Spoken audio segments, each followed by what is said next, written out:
Doctor, muy buenas tardes. Muchas gracias por acompañarnos en esta tarea de precedentes penales, ¿no?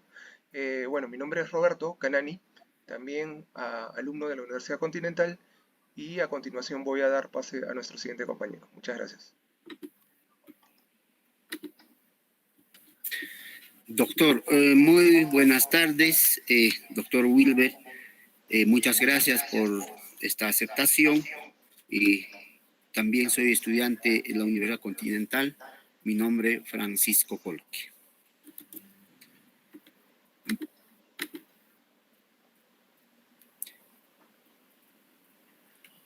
Muchas gracias, doctor, compañeros. Buenas tardes. Muchas gracias por la aceptación. Soy oriental.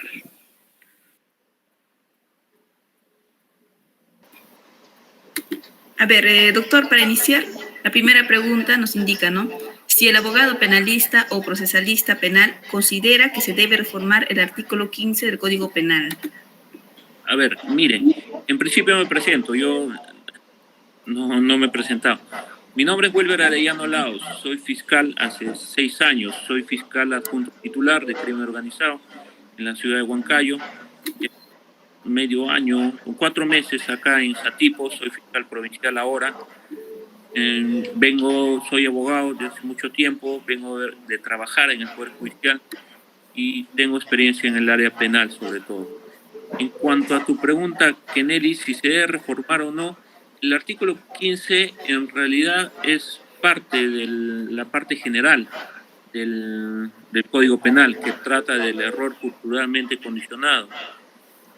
Y es prácticamente, si uno revisa los códigos de Latinoamérica o incluso de países como España, tienen la misma connotación, de tal manera que en principio yo no considero que se tenga que modificar.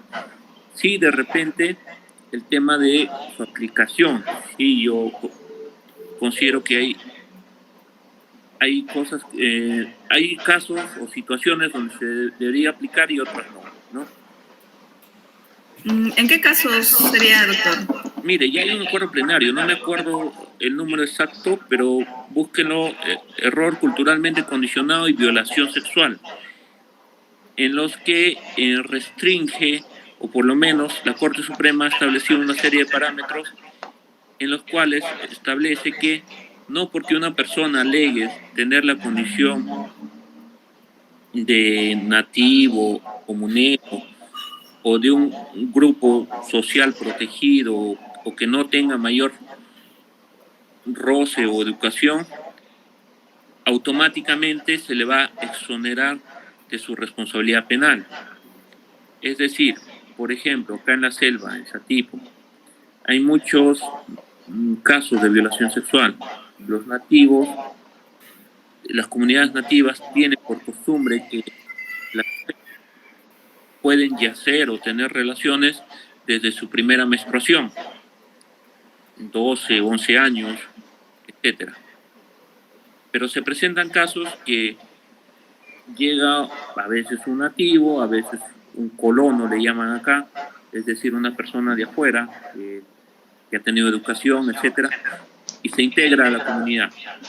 O un nativo que salió, vivió en Lima años, prestó servicios incluso a las Fuerzas Armadas, pasa a los 20, 21 años, 24, 26, y regresa a su comunidad. Igual en el caso del colono que le llaman acá, que le llamamos, una persona que ha vivido toda su vida afuera, tiene otras costumbres, está occidentalizado, por así decirlo, y se integra a una comunidad nativa. Y en eso tiene relaciones sexuales con una menor de 12 años. Entonces, lo que te dice el código, cualquiera que yace el 173, que accede penalmente con una menor, comete delito. Y cuando los llevamos a juicio, estas personas dicen, no, error culturalmente condicionado. Yo, por mi condición de nativo, tengo la costumbre de acostarme con menores de 12 años, porque es mi costumbre. A esa persona que ha salido, a pesar de ser nativo, ha vivido años en una ciudad como Lima o Huancayo, ¿será factible aplicarle esa exigente responsabilidad, porque el error culturalmente condicionado incide en la culpabilidad, ¿no? Ya tú no comprendes que eso es delito, entonces no te puedo reprochar. Entonces te absuelvo por que no eres culpable. ¿Será posible eso? Justamente ese acuerdo plenario dice que hay que analizar caso por caso. Mi opinión es que no. Es más, existen muchos, yo estoy en la cancha, créanme, muchos abusos que cometen a veces los jefes nativos, las personas que son a las comunidades nativas. No es como a veces lo ven la bibliografía, la dogmática, desde lejos dicen que piensan que no, son personas que por su condición de nativos no entienden lo que hacen y entonces no son capaces de asimilar qué es delito, qué no es delito. No, créanme, a veces presentan intereses igual que cualquier persona, intereses surrepticios, intereses reprochables o condenables, y entonces en esos casos hay que sancionar, ¿no? Yo considero que hay que ver cada caso por caso y que en realidad ya quedan muy pocos espacios geográficos y de personas que en realidad sean personas que pueden incurrir en este error. La mayoría lo que hace es valerse más bien de ello para ser absueltos de sus delitos. Y no solo en violación, eso es lo más tangible, ¿no? Pero yo, por ejemplo, he visto por otros casos temas de tráfico de drogas. Hay nativos que se prestan para traficar drogas. Incluso para castigar dentro de su misma comunidad. Los castigan y a veces se les pasa la mano y los matan. Entonces, en comunidades campesinas también pasa eso, en la zona de Cajamarca, el Junín también. Hay que ponerle límites, ¿no? Y uno de los límites es eso, o sea, los derechos fundamentales de otras personas. De tal manera que sí, ya respondiendo a la pregunta, en conclusión es que no estoy de acuerdo que se modifique, porque sí, en general está bien la redacción, sino que se den mejores lineamientos para su aplicación y de acuerdo al caso concreto. Muchas Correcto. gracias, doctor. Gracias, doctora Arellano. Entonces, podríamos decir de lo que nos ha venido comentando de que existe, digamos, un contrapeso que, bueno, va a analizar en este caso, caso por caso, ya sea el fiscal o el juez, entre lo que es el derecho consuetudinario, ¿no?, de las costumbres y el derecho formal, digamos, para ver en qué momento cuál pesa más o cuál no. Esa sería una parte de una pregunta y la otra sería si es que habría atenuantes o agravantes en este caso. O sea, digamos que esta persona que salió de su esfera, ¿no?, de su círculo, digamos, nativo, se vino, digamos, a integrarse en la sociedad durante años. ¿Qué pasa si, claro, tiene acceso carnal en los dos casos, ¿no?, que contempla la ley, con mayores de 14 y menores de 14? ¿Va a ser igual o se va de todas maneras a examinar punto por punto? Una cosa es una circunstancia que modifique la pena. Eso no es el caso del artículo 15. El artículo 15, como les dije, es un supuesto que elimina o anula la culpabilidad. No eres responsable porque tú te representas una realidad cuando la ley establece que es delito. El ejemplo más claro que lo van a encontrar en los manuales de derecho penal es que un extranjero viene a Perú, un holandés, o ponen también el ejemplo de un asiático, viene y se pone a fumar marihuana y a compartirlo con una persona que está en la calle. Eso en su país no es delito, pero acá sí. Entonces, él por su cultura, porque entiende que en su país no se castiga eso, comete ese hecho. Pero acá, ese hecho resulta que es delito. Entonces, eso es, error culturalmente condicionado, es que por tu cultura estás condicionado a ver las cosas de una determinada manera. Ahora, el tema de la pena entra en otras variables o otros conceptos. Cuando tú adviertes el error culturalmente condicionado, simplemente hay una solución. la pena ya implicaría hablar de responsabilidad penal, que no es el caso, ¿no? Ahora, respondiendo a tu pregunta en sí, sí, en realidad todo proceso, ya sea penal, judicial, es la contraposición de dos partes, pues, de dos posiciones con respecto a un asunto. Base en civil es, oye, no, yo soy propietario porque yo tengo mejores títulos que tú. Y el otro dice, no, yo tengo mejores títulos que tú. Igual en penal, es la contraposición. Y en realidad, sí, en eso sí tienes razón, es la ponderación de dos intereses en conflicto, ¿no? Que se va a resolver atendiendo al caso concreto. Doctor, una pregunta ya que me corresponde a mí finalmente es, ¿cuál sería la principal motivación por la cual usted no está de acuerdo con que se elimine, ¿no? este artículo 15? ¿Por qué? No, es que como les dije, o sea, eso está en la parte general. Es una regulación, por ejemplo, en la parte general del Código Penal también se regula la tentativa. Es como si ustedes me dijeran, oye, se eliminaría el artículo 16, es decir, que se le reduzca la pena a quien está iniciando el delito. No, pues se aplica a todo supuesto. Siempre va a haber casos, lo que te quiero decir es que siempre va a haber casos en los cuales el error culturalmente condicionado se va a aplicar. Y de tal manera que, como siempre va a existir, me parece válida su vigencia y su existencia. Lo que no me parece válido es su aplicación, ¿no? Correcto, muchas gracias, doctor. Doy pase a mi siguiente compañero para la tercera pregunta.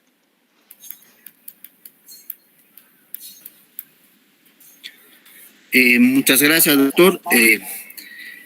Justamente a mí me corresponde la tercera pregunta. Doctor, actualmente los artículos del Código Penal favorecen a una eficiente y objetiva determinación judicial de la pena que corresponde efectivamente al artículo 15.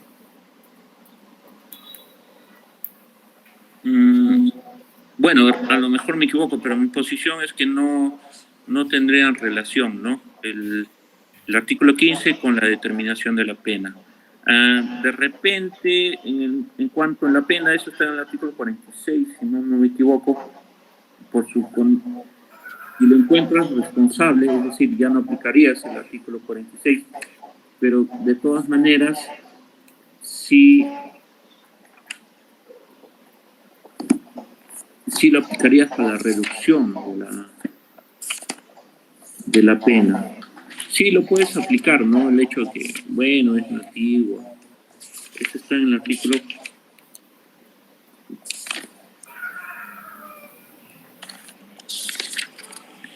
45, que te habla de atenuantes y agravantes de la pena. En cuanto a 45 y 46, tú vas al artículo 46, te dice, ¿no? El inciso 1 te dice circunstancias atenuantes.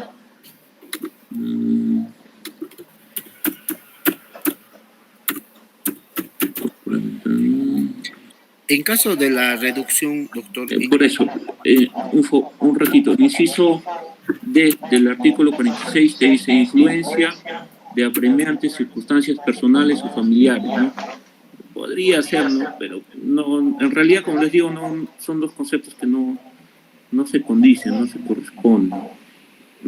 Podría ser que tengas en cuenta que, bueno, en un momento tuvo el artículo 45, en todo caso, que es más general, inciso A, las carencias sociales que hubiera sufrido en su momento, ¿no? Formación, oficio, profesión, de manera general nomás, ¿no? Sería, pero no, en principio no considero que sean dos instituciones que tengan relación, porque la consecuencia de la aplicación del artículo 15 es que no es responsable. Si no es responsable, no es culpable. Si no es culpable, no le puedes imponer una pena. Si no le puedes imponer una pena, que estamos hablando de atenuantes y agravantes. Muchas gracias, doctor. Voy a dar pase al siguiente compañero, que también va a hacer su pregunta.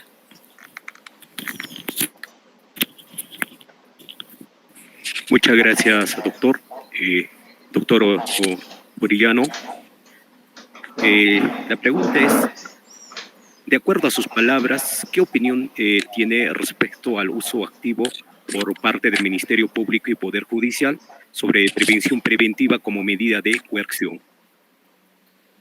La prisión preventiva, pero ahí ya tú me estás haciendo una pregunta que llamamos ya sugestiva, porque tú dices que la Fiscalía usa de manera activa la prisión preventiva y en realidad no es tanto así, ¿no? Pero, a ver, al margen de ello, la prisión preventiva en los últimos años se ha visto restringida en cuanto a sus requerimientos y aplicación, porque ya la Corte Suprema ha dado lineamientos en el Acuerdo Plenario 1/2019 que te establece requisitos o presupuestos muy rigurosos para su concesión, de tal manera que la prisión preventiva ya no se aplica tan activamente como tú podrías decir, ¿no? Pero ahí también habría que ver caso por caso. Si me piden mi opinión, yo pienso que en el caso de la prisión preventiva, el nivel de sospecha o de conocimiento respecto al hecho y su delictuosidad y a la responsabilidad que te exige el acuerdo plenario, que es el de sospecha grave, es demasiado. No hay forma que el fiscal alcance en las diligencias preliminares nomás ese grado de sospecha. Y yo sí creo que eso incide bastante en el tema de la seguridad ciudadana. ¿Por qué? Muchos fiscales pedimos prisión preventiva porque creemos que estamos frente a una persona peligrosa, que sí hay delito, pero los jueces, basándose en el acuerdo plenario, simplemente nos rechazan. Dicen, no, tiene que ser un grado de sospecha o de conocimiento de los hechos muy cercano a la certeza, más allá del conocimiento de la acusación. Y entonces, si ya tenemos acusación, o sea, ¿por qué la prisión preventiva está para asegurar las investigaciones? Hay muchos cuestionamientos al respecto que no solo lo tengo yo como fiscal, lo tienen muchos dogmáticos, también otros fiscales, porque en realidad el grado de sospecha que piden no tiene mucho asidero legal o en la realidad, ¿no? Vemos como siempre al final las personas que salen libres siguen cometiendo delitos. En el caso para no ir más lejos, tratar un caso de Junín, a Cerrón, antes de su última sentencia, la Fiscalía se cansó de pedir prisión preventiva. En sus otros procesos vi como 4 o 5 otros procesos que tenía por lavado, por corrupción. La Fiscalía pidió, el Poder Judicial nunca le concedió. Y ahora tenemos a una persona que está prófuga, que no se somete a la justicia. Entonces, ¿de qué estamos hablando cuando decimos que queremos garantizar la seguridad ciudadana, de que la Fiscalía usa excesivamente o activamente esta institución? Yo creo que no es el caso. Yo creo que debería regularse o poner criterios de acuerdo a nuestra realidad. Eso es lo que opino.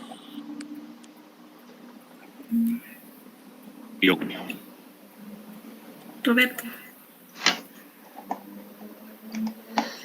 Sí, doctor, nada, muchas gracias por su intervención, por su colaboración y también por compartir sus conocimientos con nosotros como estudiantes. Esas fueron las 4 preguntas, básicamente. Nuevamente, y a nombre de todo el grupo, se lo agradecemos. Y ya para finalizar, doy nuevamente pase a mi compañera Kennedy. Gracias, doctor. Gracias, doctor Wilber. Le agradezco mucho por este aporte a nuestro grupo. ¿De qué, chicos? Al contrario, gracias a ustedes por considerarme. De repente, si no les queda claro algún concepto así, yo encantado de absorberlos en cualquier momento. Sí, nos estamos viendo. Correcto, doctor. Muchas gracias. Buen día a todos.